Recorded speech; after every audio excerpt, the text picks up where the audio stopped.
Hi everyone, and welcome to Humber News. I'm Shantae Sterling reporting from the Humber newsroom here at the North Campus. This is your news update. We start with big transit news for the GTA. Premier Kathleen Wynne said today she will block Toronto's plans for road tolls. Instead, her government has come up with a new source of money for cities. And I'm very happy to be able to be here in Richmondville to talk about a major step that we've listened to that.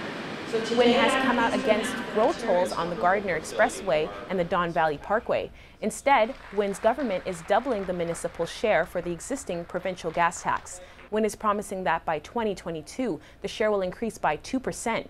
Overall, that will mean $31.5 billion for transit infrastructure across Ontario. So what are Humber students saying about all this? Corey Martinez reports. In light of Premier Kathleen Wynne's decision to shut down the road tolls, we asked students at Humber what they thought. I bet I speak for a lot of people when I say no one's really in favor of tolls. You know, no one likes to spend the extra money, especially when they're going to work or school. I just feel like everything's so expensive, and like people can't afford this. They can't. I think probably more towards public transportation probably be more useful than to actually charge people for driving through tolls on highways. I just think it costs more. That's more of a cost than it is revenue. I think the traffic problem is really complicated because so much of the traffic is commuter-based and from Mississauga and from Scarborough and from all of the GTA. So it gets complicated who's going to pay for it because a lot of road fees come from property tax paid by residents in Toronto. So if the traffic is coming from outside Toronto but our roads are being paid for by Torontonians, it gets complicated. So I can see why a toll would be appealing, but it doesn't seem like the right answer. According to the students that we spoke to, life as a student is already hard enough and expensive enough as it is. So we should withhold from adding any additional costs for now. Corey Martinez, Humber News. Police are still looking for a prisoner who escaped Toronto General Hospital last night. Police say 39-year-old Justin Yates is, quote, violent and dangerous. Yates was arrested for a break-and-enter case earlier this year. Information on how he escaped the hospital is still unclear. Anyone who sees Yates is urged to stay away from him and call 911.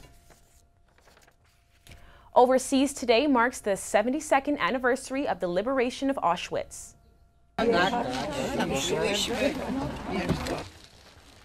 Survivors gathered to remember the liberation of the Nazi death camp in 1945.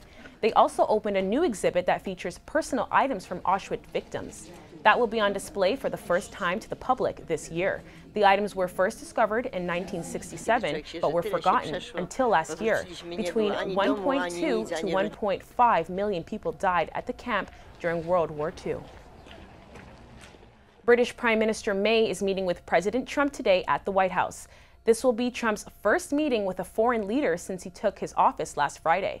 Earlier this week, May announced a change in her foreign policy to be more in line with Trump. May said she was happy to show that Britain can find success outside Europe, especially after last June's Brexit vote. And before we take a break, a unique fire dragon dance brings in the Chinese New Year. The traditional festival welcomes the turn of the Chinese calendar. Chinese folk artists threw molten iron in the sky while 30 others performed the dragon dance this week. Fireworks lit the sky to complement the celebration of the new year. Amazing footage of a dragon flying through the showers of sparkling fireworks. Thousands of people participated in traditional activities. This year of the Rooster begins tomorrow.